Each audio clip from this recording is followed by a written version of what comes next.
ایک گاؤں میں ایک تجسمی نام کا آدمی رہتا تھا جس نے مستقبل کی فکر کیے بغیر اپنی ساری جمع پونجی خرچ کر لی۔ اس کی ایک بیٹی تھی جو کہ بہت ہی خوبصورت تھی اور اس کی خوبصورتی کی وجہ سے اس کے کئی رشتے بھی آ چکے تھے، لیکن تجسوی نے اس کی شادی ایک بہت ہی بہادر آدمی سے کرنا چاہتا تھا۔ اس کے پاس پیسے بھی ختم ہو چکے تھے اور وہ غلط طریقے سے پیسے کمانے کے بارے میں سوچنے لگا۔ اس نے سوچا کہ کیوں نہ جادوگر کو بلایا جائے۔ اگلے ہی دن اس نے جادوگر کو بلا لیا۔ اگر تم بہت زیادہ پیسے کمانا چاہتے ہو تو تمہیں یہاں سے 100 میل دور غار سے 3 چیزیں لانی ہوگی۔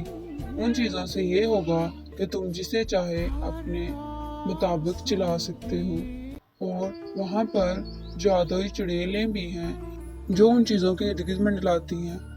اگلے دن تجسوی نے ان تمام لڑکوں کو بلایا جن کے رشتے آئے ہوئے تھے اور ان سے کہنے لگا کہ اگر تم میری بیٹی سے شادی کرنا چاہتے ہو تو یہاں سے 100 میل دور غار سے وہ 3 چیزیں لانی ہوگی۔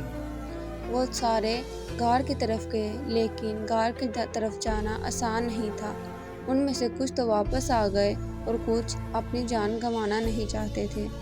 ایک لڑکا جس کا نام احمر تھا اسی گاؤں میں رہتا تھا، جو تجسوی کی بیٹی انابیہ کو بہت پسند کرتا تھا۔ انابیہ بھی احمر کو بہت پسند کرتی تھی۔ ایک دن احمر تجسوی کے پاس آیا اور کہنے لگا، میں آپ کی بیٹی کو بہت پسند کرتا ہوں اور اس سے شادی کرنا چاہتا ہوں۔ شاید تم نہیں جانتے کہ میری بیٹی سے شادی کرنے کی کیا شرطیں ہیں۔ تمہیں کیا شرطیں ہیں اگر آپ مجھے بتا دیں؟ تمہیں یہاں سے 100 میل دور غار سے ایک ڈول لے کے آنا ہوگا۔ اس ڈول سے یہ ہوگا کہ ہم کسی بھی طاقتور انسان کو اپنے مطابق چلا سکتے ہیں۔ وہ ڈول یہاں سے جنوب کی طرف ایک غار میں موجود ہے۔ تمہیں وہ میرے پاس لانا ہوگا، پھر ہی میں اپنی بیٹی کی شادی تم سے کروں گا۔ اس کے بعد احمر وہاں سے چلا گیا۔ کچھ دنوں بعد وہ واپس آیا تو اس کی حالت بہت خراب تھی۔ یہ تمہاری حالت کو کیا ہو گیا؟ تم اتنے تھکے تھکے کیوں لگ رہے ہو؟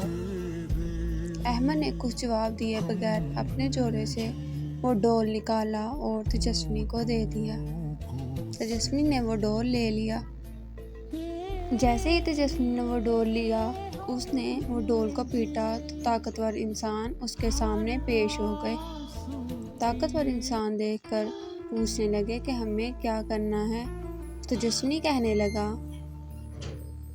جاؤ میرے باغ کے ارد گرد پہرا دو تاکہ وہاں کوئی آ نہ سکے۔ اس کے بعد احمد کہنے لگا، آپ مجھے وہ دوسری چیز بتائیں جو مجھے دلانی ہے۔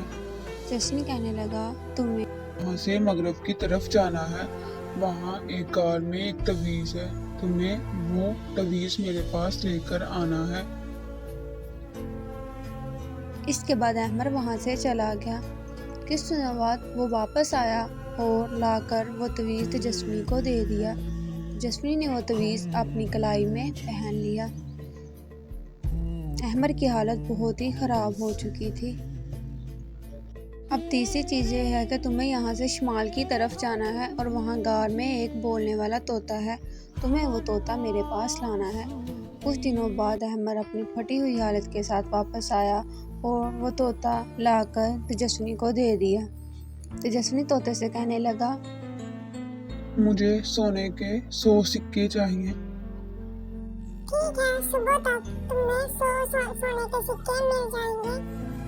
تجسوی نے صبح اٹھ کر دیکھا تو اس کے سامنے 100 سونے کے سکے پڑے تھے۔ اس نے اپنی بیٹی کی شادی انابیہ کی دھوم دھام سے احمد کے ساتھ کر دی اور دوسرے دن وہ طوطے سے کہنے لگا، مجھے 1000 سونے کے سکے چاہیے۔ لیکن طوطے نے کوئی جواب نہ دیا۔ اس کے بعد تجسوی کو بہت غصہ آیا اور پھر سے کہنے لگا، تمہیں سنائی نہیں دیا؟ مجھے سونے کے 100 سکے چاہیے۔ طوطا یہ کہہ کر اٹھ گیا کہ میں احمد کو طوطا ہوں اور اسی کی بات مانتا ہوں۔ اس کے بعد تجسوی نے ڈول پیٹا اور تعویذ کو بھی دیکھا تو وہ بھی نکلی تھے۔ وہ بہت غصے میں آ گیا اور احمد سے پوچھنے کے لیے اس کے پاس گیا۔